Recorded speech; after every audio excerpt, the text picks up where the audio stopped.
The new Boeing 747-8 is a massive machine, designed to take off at close to 1 million pounds. Through months of flight testing, the airplane has shown plenty of power on takeoff. But how would it handle all that energy if it had to suddenly stop? In the emergency event that we have to make a rejected takeoff at these heavy weights, it takes a long distance for the airplane to stop. It's just like in your car. Captain Kurt Vining and the Boeing Test and Evaluation Team are about to put the airplane through the ultimate rejected takeoff, or RTO. First, the crew installs a set of 100% worn-out brakes. So it's down to the stud. So if you've ever had your own brakes, they've got a machine down, so there's just basically no material left. Technicians also fuel the airplane up to maximum takeoff weight of just over 975,000 pounds. At the start of the runway, Captain Vining begins the takeoff roll as usual, pushing all 4 engines to maximum thrust. But just as the airplane is going at over 200 miles or 320 kilometers per hour, he slams on the brakes.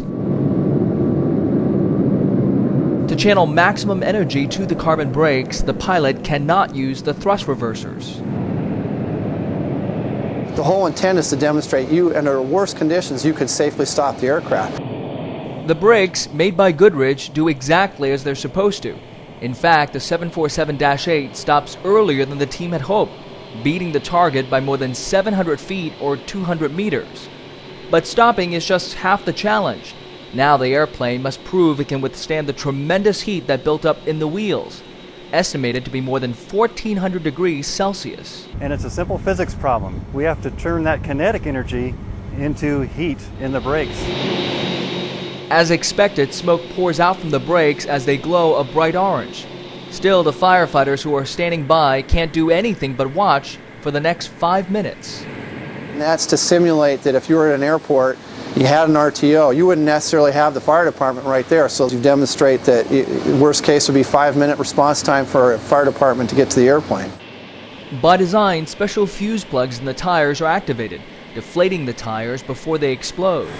Finally, at the 5-minute mark, firefighters move in with plenty of water. While the tires and brakes will have to be replaced, the rest of the airplane is perfectly fine. No sweat, even for the flight test engineers who were on board. It went amazing. The decel rate was exactly what we expected. Great stopping, no major faults.